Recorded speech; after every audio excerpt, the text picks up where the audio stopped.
What's up, YouTube? It's your boy Nash here. Welcome back to the channel. And with the fallout from Hell in a Cell last night, we now put our focus on Survivor Series, celebrating 30 years of The Undertaker. And in today's video, I'm actually going to be covering most of what we can expect from Survivor Series, because that has been potentially been leaked.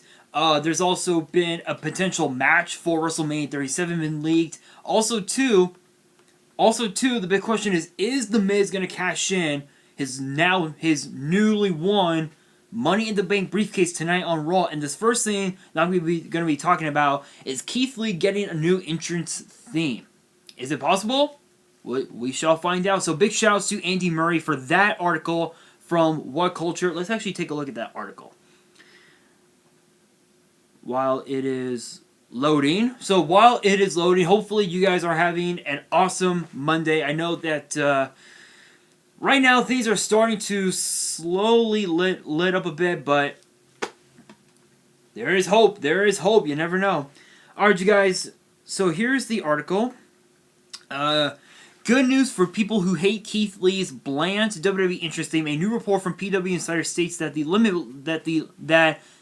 Limitless One was in New York City recording vocals for an updated track yesterday, which was well, this is slightly old, but which was basically October 22nd. What? Oh god, I swear these fucking ads are stupid. I swear these ads are stupid. Thank you. This will come as a welcome relief for those disappointed by the new CAWSQ song debuted by Lee when he arrived on the main roster in August. Seen as a major downgrade on the heavy trap banger Lee had used in NXT, it was met with widespread criticism right away through Keith quickly hit Twitter claim he was working on it. Fightful Select reported that WWE switched the song as they have been trying to convince wrestlers with CFOs produced themes to move away from them. WWE's old in-house music team reportedly signed a terrible deal granting publishers around 50% of any royalty payments, hence the switches. Though it was noted that Lee agreed to the change when asked about it. The likes of Aleister Black have also had their old CFO songs changed, drawing largely negative responses. It'll be interesting to see if WWE comes up with a new track entirely or just lays Lee's vocals on top of the existing song. So if you guys don't know,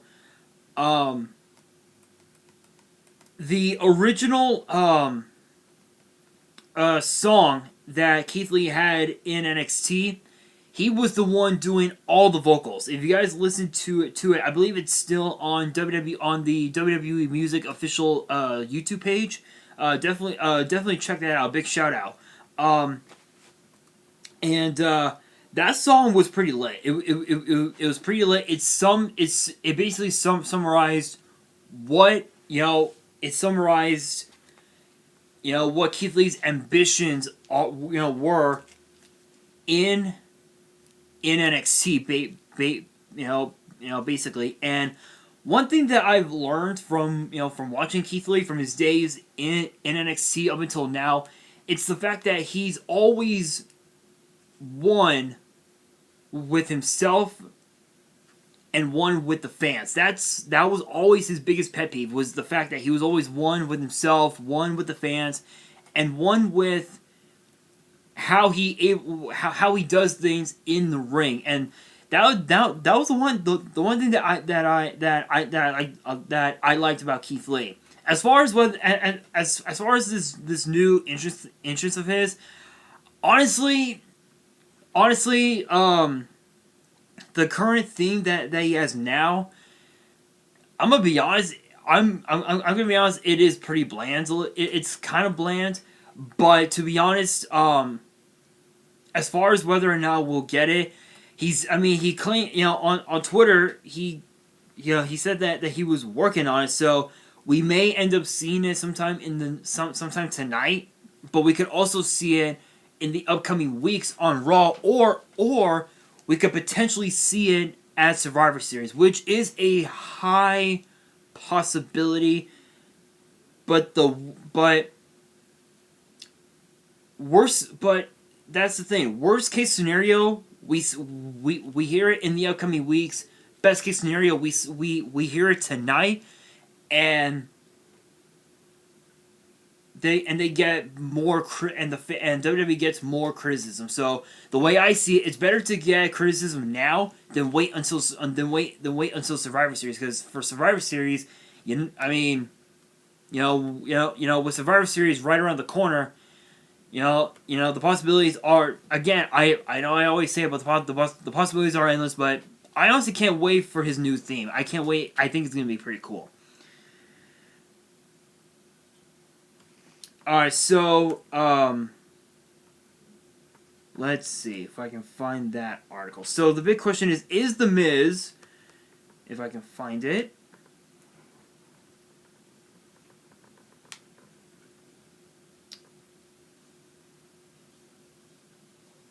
there you are. There it is. Here it is. So the big question here is The Miz going to cash in his Money in the Bank briefcase tonight on Raw? Shoutouts once again to Andy Murray from What Culture. The Miz is already teasing cashing in his newly won Money in the Bank briefcase on tonight's episode of Raw, only a few hours after taking the guaranteed world title shot away from Otis last night at Hell in a Cell. The A-lister defeated the former Heavy Machinery Man at last night's pay-per-view. The Miz had an assist from Otis' old partner Tucker, who hit the defeated man with the briefcase towards the end of the battle, securing Miz's victory. Interviewed after Hell in a Cell, Miz noted that the Amway Center, which is the current location for the Thunderdome, was where he cashed in his first Money in the Bank contract, defeating Randy Orton before teasing something big for tonight's show. Who knows where we'll cash in? Could be tomorrow on Monday Night Raw. End quote, which is basically what he said. Otis had held the Money in the Bank briefcase since the pay-per-view itself back in May, though he had never looked close to successfully cashing it in. He has been working with Miz, John Morrison, and Tucker lately, vying for legal ownership of the contract in the Law and Otis segment series, leading to last night's match being put together. Miz ended up winning the briefcase in the ring rather than the courtroom. So, if you guys didn't know as to what was in the briefcase that Miz gave JBL, basically it was money. It was basically money. He used his lame-ass resources to ensure that he became Mr. Money in the Bank. And as far as Tucker goes, honestly, Mandy Rose is gonna be pissed. Mandy Rose, I'm saying it now, Mandy Rose is going to be pissed because she saw Tucker turn his back on his best friend. And I had spoke about that last night on last night's result video for Hell in a Cell, and I mentioned about me and my brother how we've been like brothers for literally a decade. Hang on a second, guys.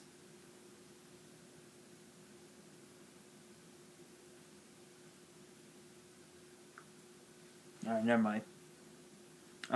Anyway, sorry guys, I was on Facebook. Something came up on Facebook for some stupid reason. There we go. Alright. And I had said that if my brother did to me what Tucker did to Otis, I wouldn't forgive him. I would not forgive him, and he knows that. And I know that by the time he sees this video, he's gonna text me back and he goes, "Dude, I already know. I know you wouldn't be able to forgive me. I already know."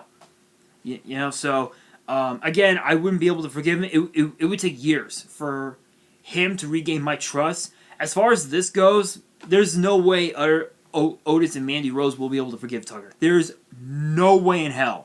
And Tucker said that he thought that it was always about Otis, and claiming the fact that it's now his time. Honestly, it was always his time. It was always his time to shine, not just as a singles competitor on Raw, but as a tag team with Otis on SmackDown. They had so many opportunities to become tag team champions. They never got the shot. They never won. They never won the titles in NXT. They never won them on Raw, and they never won them on SmackDown.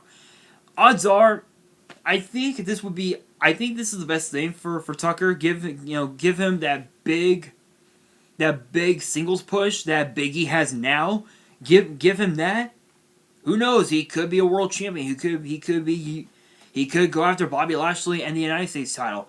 Only time will tell. But as far as whether or not Miz will cash in, if he does cash in, odds are Otis could step in and just cause the disqualification, forcing Miz to become, I think, what would it be, the fifth man? It's like John Cena, Damian Sandow,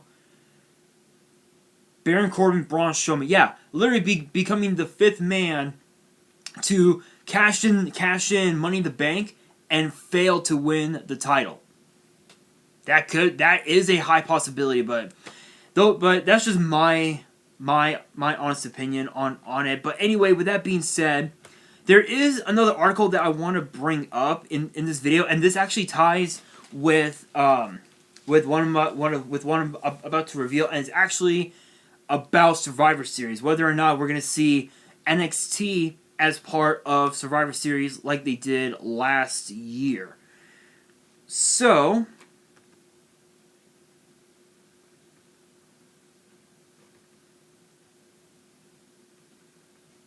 I'm going to go to that article, and then I'm going to go to Wrestle Talk. So, if it'll go, there we go. So, the first thing that I'm going to be doing is talk about the major WrestleMania match reveal. So, apparently there's been a big match for WrestleMania that's been revealed. And this actually ties to what happened earlier this year at this past year's WrestleMania, when it was at the Performance Center. So big shout outs to Louis Dangor from Wrestle Talk. Big shout outs to both of these parties for the articles that I release. Last night at Hell in a Cell, Randy Orton became a 14-time world champion after defeating Drew McIntyre in the main event to capture the WWE Championship. And it seems like we know now the reason for that decision. Dave Meltzer is reporting on the Wrestling Observer Radio episode following Hell in a Cell that he is under the impression that WWE is going to be booking Randy Orton versus Edge for the WWE Championship at WrestleMania next year. He says, quote, "I certainly was given the impression tonight that Orton and Edge is the direction right now for that championship being the WWE title." Dave Meltzer has been reporting for some time that the plan for WrestleMania is for Edge to return to face Randy Orton, and now it seems like that match is going to be for the WWE Championship. At this time, there's no word on what WWE has planned for Drew McIntyre following Hell in a Cell, but WWE seemed to tease at the end of the show that the feud between Orton and Drew might not be over just yet. So one of the things that I noticed from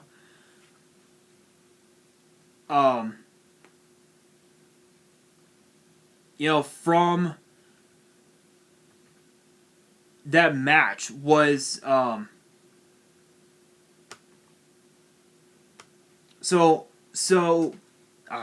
So one of the things that I noticed from that match last night was the fact that Drew McIntyre, or I should rather Randy Orton, said in a backstage interview last night that winning his 14th title was bittersweet. Was the sweetest thing. And the way he said what he said last night, if you guys saw it, it seemed as if he was putting Drew McIntyre in his rearview mirror now, and now focusing on the future, going into Survivor Series, going into TLC, going into the Royal Rumble, the Elimination Chamber, going into WrestleMania next year, potentially at SoFi Stadium here in Los Angeles, which honestly that would be awesome. It would be awesome for them to host it here in LA. It would be so awesome. And WWE, I know you guys are I know you guys are probably watching this. Hit me up on my Instagram. DMs are open. My Instagram, the link is down below. Follow me there. Hit me up. DMs are open. What's up? So, and if you guys remember, Edge during his match with Orton at Backlash, he had suffered from a torn tricep injury, and was going to be out of action for at least 7 months. So let's see. Where's my book? Here's my book. So let's see. So let's see here. May. That was back in June, wasn't it? Yeah, so June, July, August, September, October. So it's already been 4 months since that match came to pass. And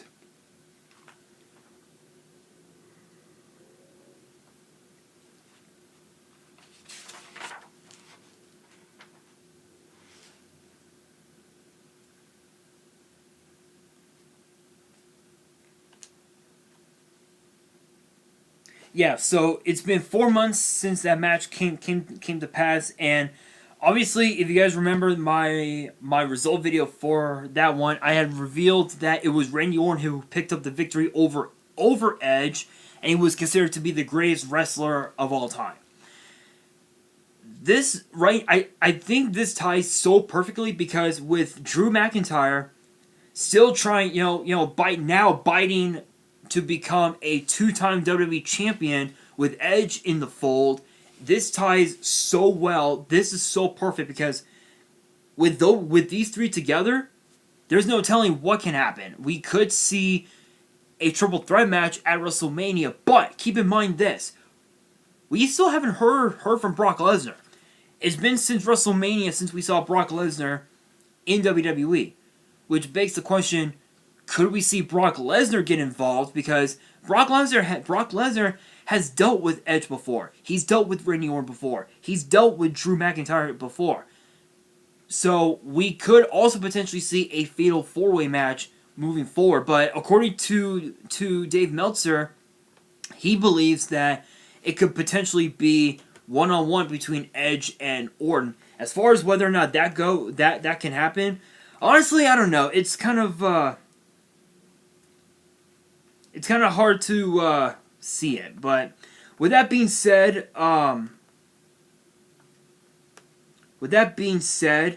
okay, seriously, get that hat off. Get that hat off. Thank you. So now the big question is, what are the plans for Survivor Series? Well, this actually ties to that last article that I read. And as a warning, and I do want to point out, apparently it says here, as a warning, if you guys do not want to know, then you can just end the video right here, because this is actually the last thing that we'll be bringing up. So if you guys don't want spoilers, shut the video off right now. Spoilers will be coming in 3, 2, 1. So big shout outs to Louise Dangor for this article. Honestly, what I'm reading right now, I'm like shocked. I'm shocked at this right now. And I believe this was posted just 21 hours ago, so literally yesterday. So this could be I believe this is so obviously this was posted yesterday. So as far as whether or not this will happen, it's kind of hard to say.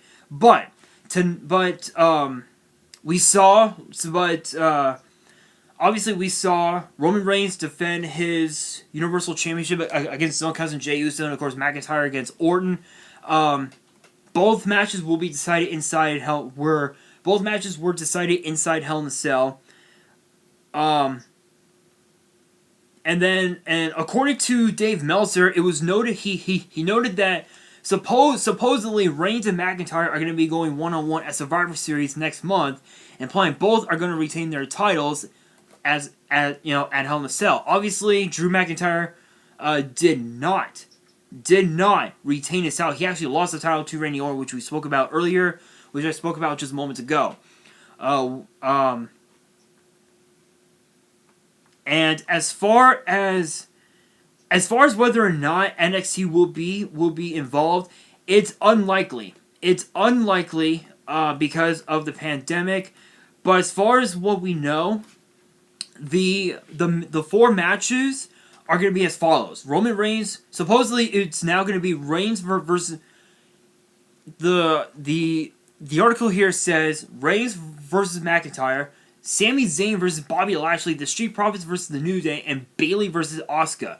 Drew McIntyre and Bayley have both lost their titles. This now means that it could potentially be Roman Reigns versus Randy Orton, Sami Zayn versus Bobby Lashley, the Street Profits versus the New Day, and Sasha Banks versus Asuka. And I want to point out that Sasha Banks has had run-ins with Asuka over the Raw Women's Championship earlier in the summer, which is interesting. Which is very interesting, which ties to the question, is NXT going to be involved? And according to, and I'm cross-referencing this, and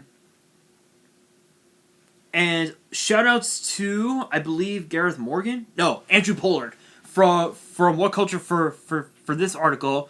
While the NXT brand was absent from the recent draft, it looks as if the Black and Gold brand may well have a part to play at next month's Survivor Series.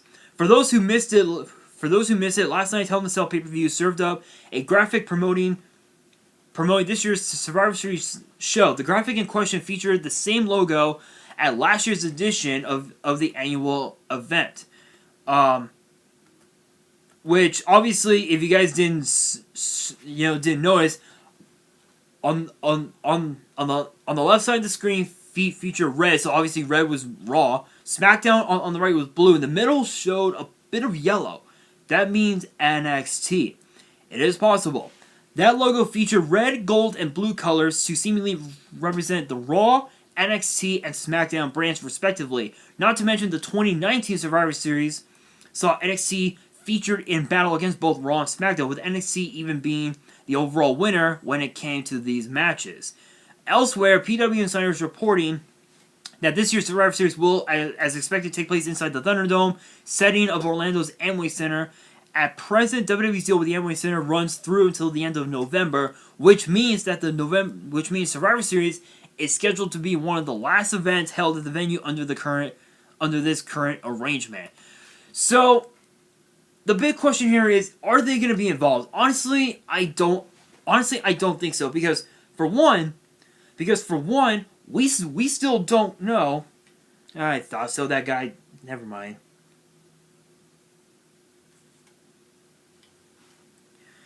Sorry guys, one of my friends hit me up on Facebook. So one of the things that I want to point out is that we still don't know whether or not NXT will have another takeover going into Survivor Series weekend, and two, what the matchups are going to be, because as we now know, for Raw we have Randy Orton as WWE champion, Asuka as the Raw Women's champion, and then we also have Bobby Lashley as the United States champion, and of course the New Day as the Raw Tag Team champions. NXT has currently right now it's Finn Balor as the NXT champion, but with his injuries, he may have to give up the title. Damian Priest as the North American champion, Io Shirai as the Women's champion, of course Danny Burch and Oney Lorcan as the Tag Team champions. SmackDown has Roman Reigns as the Universal Champion, Sasha Banks as the SmackDown Women's Champion, the Street Profits as the SmackDown Tag Team Champions, and Sami Zayn as the Intercontinental Champion. My guess, given the fact that we don't know whether or not we'll have a takeover, that remains to be seen. I have heard a lot of chatter that we could very may well see, we may find out whether or not we'll get a takeover for Survivor Series weekend this coming Wednesday on NXT. But my honest opinion, I don't think they will get involved. I think they were just using that logo, as a way to promote it. And given the fact that The Undertaker debuted at Survivor Series on that night, on that day, November 22nd, that's huge. That is big news. Not big news, but that's just incredible. 30 years of The Undertaker, absolutely incredible. But honestly, I really don't think NXT will get involved, given the pandemic, given what's going on right now with the pandemic. I really don't see it. I honestly don't see it. I think it's just going to be Raw and SmackDown duking it out. But guys, that is going to do it for this video. Hopefully you guys enjoyed. Question of the day: do you think NXT will get involved at Survivor Series? Let me know in the comments below, and that will do it for this video. So hopefully you guys enjoyed. If you did, make sure you guys smash that thumbs up button. If you guys are new to the channel and you guys love seeing these types of videos, news videos for WWE and for YuGiOh, definitely hit that subscribe button and hit that notification bell so you guys don't miss out on any new content that comes your way. And be sure to follow me on Twitter and Instagram. All the links are down in the description below. And on that, this is your boy Nash, signing out.